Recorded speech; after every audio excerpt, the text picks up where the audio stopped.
Otel hakkında danışmak isterdim. Millennium Plaza Doha Oteli 2017 ildən Doha'da öz ilk otelini açmışdır və Körfəz ölkələri arasında ilk açılan oteldir. Brendin özü Singapur brendidir və açılan gündən bugünə kimi öz prestijliyini və luxury statusunu saxlayan otellərdən biridir. Otelin özündə 232 otaq mövcuddur. Ən balaca otağı 36 kvadrat metr sahədən ibarətdir. Və otelin özü ailəvi oteldir. Və bu o deməkdir ki, otelin nəzdində olan 4 restoran və 1 ədəd bar heç bir alkoqol içki vermir.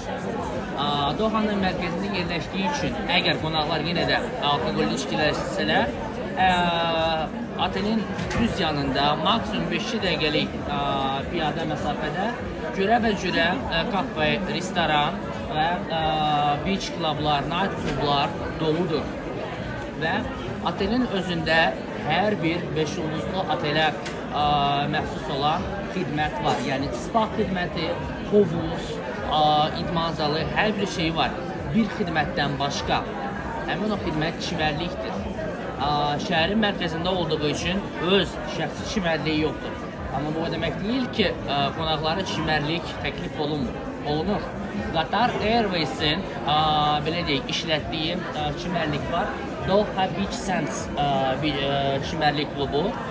Otel həmin o çimərliklə əməkdaşlıq eləyir və hər bir qonaq üçün ora gündəlik pulsuz giriş təmin olunur.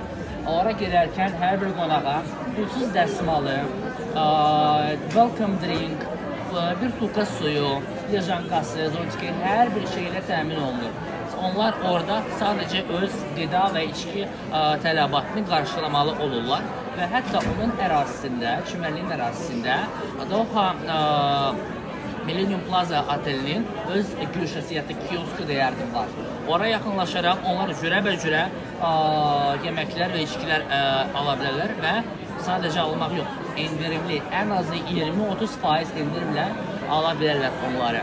Və gündəlik səhər saatlarında qonaqların ora rahat getməsi üçün shuttle avtobuslar təşkil olunur. Günün birinci yarısında, yəni səhər saatlarında avtobus qonaqları oteldən götürür və həmin o çimərliyə aparır. Məsafə nə qədər? Məsafə maksimum 10-15 dəqiqə ərzində həmin o otel çimərliyə çatırlar və buna görə də onlar heç bir ödəniş etmirlər, yəni. Və günün ikinci yarısında həmin o shuttle avtobus yenidən onları geri otelə qaytara bilir.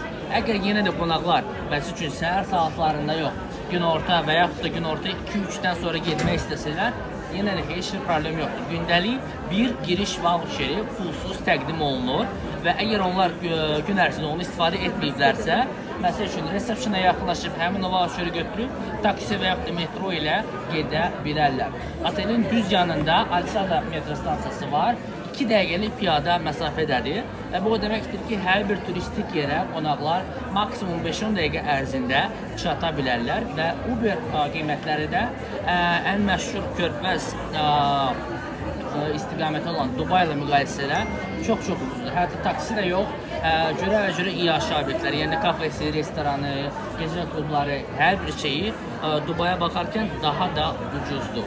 Və onu da demək istəyirəm ki, Mr. Ali sizə öz vizit kartını verib və əgər hansısa bir qonağın xüsusi bir günü, məsəl üçün ad günümü deyək, toy günümü deyək, balayımı deyək, əgər elə bir şey varsa, Mr. Ali'nin özü ilə əlaqəyə çıxa bilərsiniz ki, həmin o qonaqlar üçün xüsusi bir otaq hazırlansın, divişlikdirsə kimdəsə, qızlar üçün gül dəstələri hazırlansın, hətta balayıdırsa kimdəsə, əgər imkan daxilində otaq varsa, həmin o qonaq üçün upgrade də pulsuz etmək olar.